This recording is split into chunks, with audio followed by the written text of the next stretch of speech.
Bapak Putra dan Putri ditambah satu ya, bukan satu yang meninggal setiap hari. Yang nomor satu Mas Bim Nario, nomor dua Putih Indrawati, nomor tiga Mas Hadi Darto, nomor lima Luz Hedi Pramono, nomor enam Mas Edi Pranoto, nomor saya sendiri Gandu Widianto, dan terakhir ini ada 1, 2, 3, 4, 5 ditambah 2 menantu.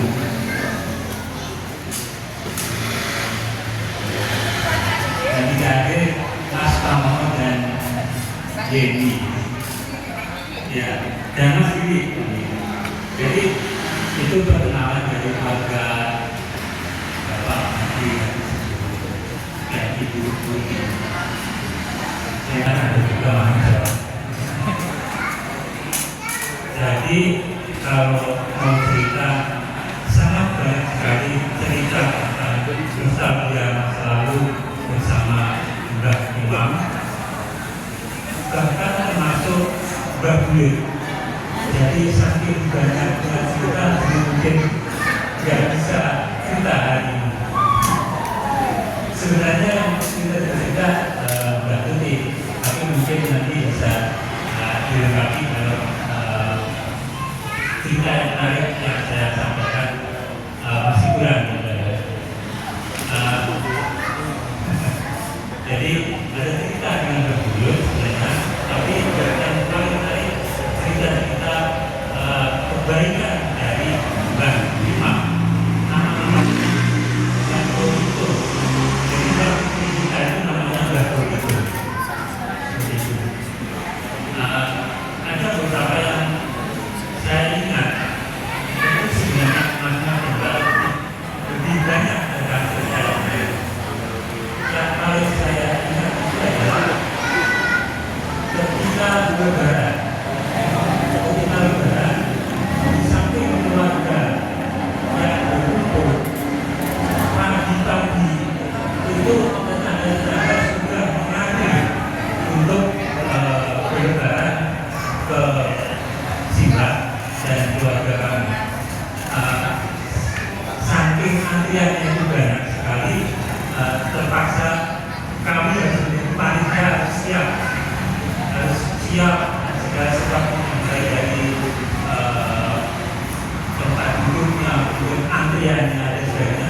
Kita harus selalu menyiapkan. Dan yang lebih menarik adalah Simbah itu selalu menyiapkan untuk bersedekah. Dan itulah yang menarik buat anak di sana, anak di sana itu selalu menanti untuk jangan sedekah dari Simbah.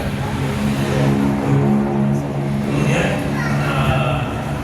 yang kedua, kalau sholat terutama asar, maghrib, isya itu sejak asar sampai isya itu tidak turun dari tempat sholatnya. Jadi habis sholat asar, wiritan, nunggu maghrib sampai isya baru turun. Itu yang saya ingat dan mungkin susah sekali bagi kita untuk menirunya. Terima kasih. Mungkin yang lain. Saya juga mau menambahkan sedikit keunikan yang tidak semua dialami oleh orang lain bagi mbah saya, Mbah Imam, yaitu Mbah Imam itu mempunyai apa ya, itu loh alam gaib itu.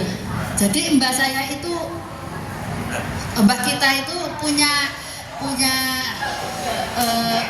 indera keenam ya. Kira itu. Saya pernah waktu kecil saya itu diceritain toh aku ke biyen nyang pasar. Mbak saya kan dulu mbak kita dulu kan pedagang ya. Pedagang kain keliling pasar. pasar jauh-jauh. Nah kalau ke pasar itu pasti malam itu sudah berangkat. Terus di jalan itu dia ketemu makhluk halus, ya gak makhluk halus lah, hewan ya. Yang diceritakan saya itu pertama macan ya. Sudah sampai di atas rumah jauh gitu ketemu macan. Macan itu gendong mayit. Waduh. Ya, gendong mayit. Terus Simbah tahu. Terus bilang gini, "Oh, kowe to iki mau. Ya wis, mlaku wae. Kowe golek pangan, aku arep golek sandang pangan. Wis, mlaku wae ayo padha andum slamet." Lah, macan itu katanya lalu berjalan dia delik di bawah apa ya lengarani? Gampeng. Gampengan di bawah gampengan itu.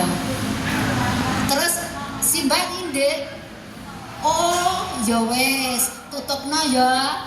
Aku ya tak nutupne laku, muga-muga aku daganganku laris." Gitu. Simbah terus berlalu jalan lagi. Katanya sampai di pasar tuh ke pasar Tegalombok, ceritanya itu ke pasar Tegalombok. Dagangannya belum dasar sudah banyak yang antri mau beli katanya. Sampai dagangannya itu habis pulang lagi gitu. Yang kedua, Simbah itu juga berangkat ke pasar lagi. Waktunya juga masih malam, kita kira habis subuh gitu. Itu tadi ke pasar Tegalombok, ini ke pasar Montongan itu daerah mana ya, Tulaan yang sebelah sana gitu. Iya, itu katanya di bawah mana rumahnya Mbak Siti itu? Ngepal. Di bawah ngepal itu yang banyak pohon-pohonnya itu ketemu namanya wedon. Waduh. Wedon itu makhluk halus, tapi bukan. Ini apa namanya? Tapi kalau ketemu orang itu menampakkan kemampuannya. Tak, apa namanya? Terus Simbah itu waktu tahu itu pocong kecil putih gitu. Simbah gini, awakmu toh ya, aku wis ngerti kok nyang awakmu. Jajale kadegdayanmu itu sak piro? Aku tak roh. Iya, itu lalu tinggi sampai tinggi sekali. Terus Simbah gini, ya wis, aku wis weruh kadegdayanmu sakmono rasa di terusne. Saiki aku arep golek sandang pangan maneh. Golek sandang pangan, dongakno laris ya olehku dodol gitu. Lagi-lagi gitu Simbah. Iya, itu nyampe di pasar Montongan apa pasar mana laut lupa saya. Itu juga gitu, belum dasar sudah banyak yang beli gitu. Terus lagi belum satu lagi ya, banyak sebetulnya ya, sebetulnya banyak. Satu lagi nih, di bawah rumah Simbah, rumah Mbah kami itu kan ada sungai ya. Itu sungai itu sering dibuat main anak-anak. Terus waktu duhur Simbah itu kalau mau sholat duhur pasti ke kali, ke sungai, mandi, pasti wudu, bawa kendi itu buat itu sholat. Terus kan biasa orang itu kalau ke sungai pasti BL dulu kan, BL dulu. Lah sungai itu kan ada pelegaran kedung ya itu kedung ya kedung. Nah itu waktu Simbah duduk itu kok ada suara klopyak gitu. Dilihat waktu dilihat kok ada itu loh apa, ikan wader itu banyak sekali katanya.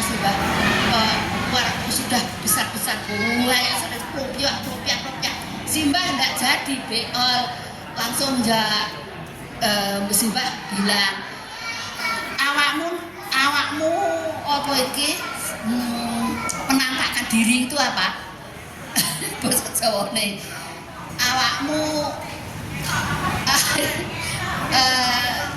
iya menampakkan diri nang aku ya wis awakmu lek arep dudohne awakmu nyang aku wae lek dudohne aja nyang wong-wong iki kan nggone wong akeh engko nek awakmu ki dudohne nyang wong-wong akeh kene iki wonge akeh manungsa akeh engko enek sing apa ki jahat amek awakmu digawa mulih dipangan di ngene-ngene engko awakmu kabeh ki enek sing nesu dadi ngene-ngene gitu terus wes saiki mulia nyang omahmu neh gitu waktu itu katanya wader itu langsung kembali lagi ke liangnya tadi ya wes terus karena itu kadegdayane simbah itu ndak ada yang meniru ndak ada yang lain gitu. Begitu kiranya sebetulnya masih banyak sekali kalau tidak berkenan mohon maaf dan sebesar-besarnya begini cerita dari saya lain kali disambung lagi amin. Assalamualaikum warahmatullahi wabarakatuh serta keluarga besar almarhum Bapak Pak D. Sugito dan Ibu Martini ya. Yang kami hormati Sohibul Hajat Mas Haji Soni dan Mbak Hajah Sri Kadarwati serta saudara-saudara atau dulur-dulur dari Trah Mbah Imam Supangat yang dirahmati Allah dan yang kami banggakan. Alhamdulillah pada kesempatan siang hari ini kita bisa berkumpul ya di kediaman Mas Haji Soni ya dan Mbak Hajah Kadarwati. Kita semua dalam kondisi sehat walafiat nih. Salawat serta salam semoga tetap tercurahkan kepada junjungan Nabi besar Muhammad Sallallahu Alaihi Wasallam yang telah memberikan pencerahan kepada kita, yang mana Suyitno ya, dan almarhum Bapak Suyitno adalah putra ke-6 dari Mbah Imam Supangat. Bapak Suyitno memiliki putra-putri sebanyak 7. Yang pertama sudah dipanggil oleh Sang Kuasa, tinggal 6. Perlu kami perkenalkan. Yang nomor 2 adalah mohon maaf, yang pertama adalah Mbak Tuti Rahayu yang sudah almarhumah. Kemudian yang nomor 2 adalah Mbak Nani Dwi Pangesti. Ini mohon angkat tangan, mungkin ada yang belum kenal ya. Tak kenal maka tak sayang ya. Yang nomor 3 adalah saya sendiri, Triwayuni ya. Ya, yang nomor 4 adalah adik Joko Hadi Wahono, ini yang aktif di grup Mbah Imam Supangat ya. Kemudian yang nomor 5 adalah Dek Sri Rezeki ya. Ini yang nomor 6 adalah Dek Nugroho. Mohon maaf saat ini tidak bisa hadir karena dia sakit dan sempat dirawat di rumah sakit. Mohon doanya dari dulur-dulur semoga Degro cepat stabil dan senang dari Mas Haji Soni dan Mbak Kadar. Mudah-mudahan bisa berlanjut. Amin. Dengan kita ya seadanya nggak boleh. Dan ini saya ceritakan untuk keluarga saya. Yang nomor 1 Mbak Tini, suaminya lagi sakit jadi nggak bisa kesini juga. Terus saya nomor 2 ya saya bilang ya perwakilan. Yang nomor 3 terus ya mungkin ya ada kesibukan sendiri juga. Dan adik saya yang paling bontot Pur ya mungkin ada keperluan keluarganya. Dengan adanya silaturahmi ini saya sangat bersyukur. Saya sangat senang dan sangat bangga sekali.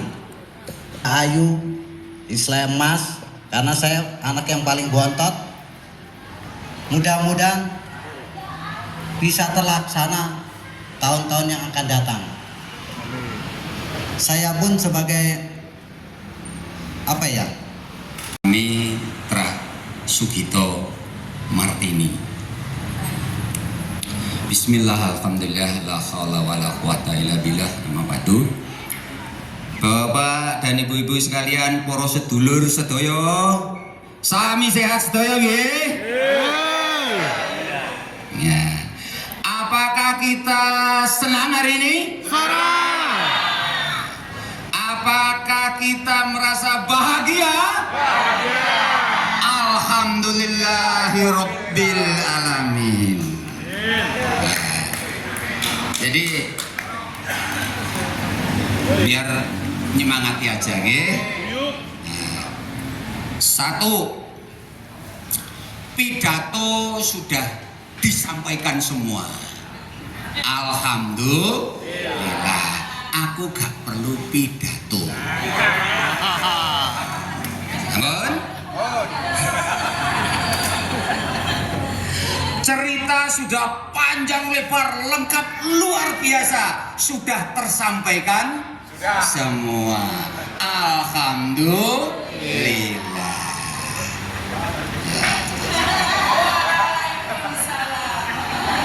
Doa kepada para leluhur semuanya.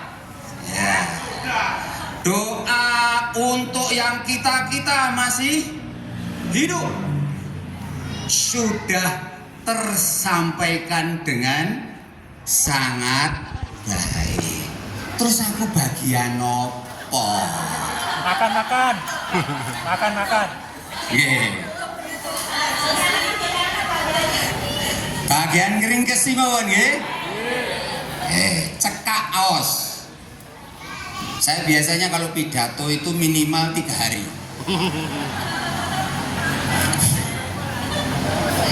Karena semuanya sudah diringkes. Tolong gitu, menitane, 3 menit. 3 menit. Yang pertama tadi ceritakan tentang simbah. Ning ora ono sing iso nyeritakne Mbah Kakung. Oke. Catatan kesejarahannya enggak ono. Ya, saksi enggak ada. Karena Mbah Kakung sedo ketika Pak Desus ya, itu baru berumur 2 bulan. Sedangkan Pak Desus itu lahir tahun 1952. Gitu? Ya lek salah ya rapopo. Ya wis 3. Ya, 2-3 niku padha kare 11-12. Ngaten nggih? Jadi ya tentu saja ya terkait dengan Mbah Kakung. Tadi kan Mbak Putri nggih ben nimbang. Mbah Kakung itu putranya Mbah Buyut kita ya, yang bernama Mbah Kartojo. Ya, Mbah Kartojo. Itu di Desa Cangkring Ngasem. Jadi kita ini semuanya adalah turunan Asem ini ya. Ya rada kecut-kecut sithik ya. Mbah Kartojo itu yang saya dengar nggih wong Cangkring. Simbah kita itu terkenalnya seorang pendekar. Wes, jawara. Tapi saya tidak mau menceritakan pendekar yang bisa terbang. Yeah. Atau pendekar yang bisa menyeberangi lautan dan lain sebagainya. Tapi beliaunya adalah diceritakan kepada saya ya, bahwa beliaunya adalah seorang pendekar.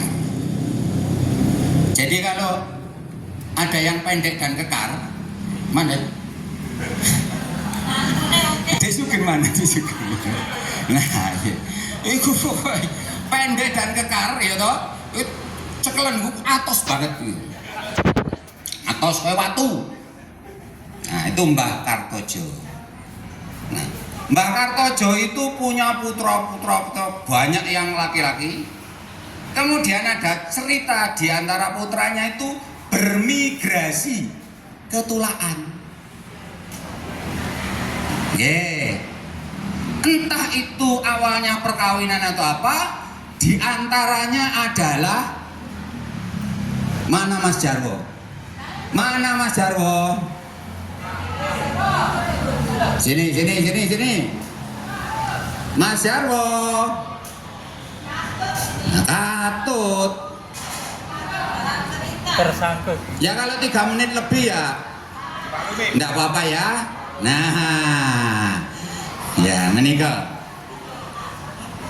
Mas Jarwo ini adalah cucu dari kakak simbah kita, yaitu kakak dari Mbah Imam Sumangan. Nah, asmane sinten? Somo di Mejo. Lah, Mbah Somo di Mejo ini bermigrasi dari Ngasem Cangkring ke Tulaan. Papringan, terkenal Mbah Papringan.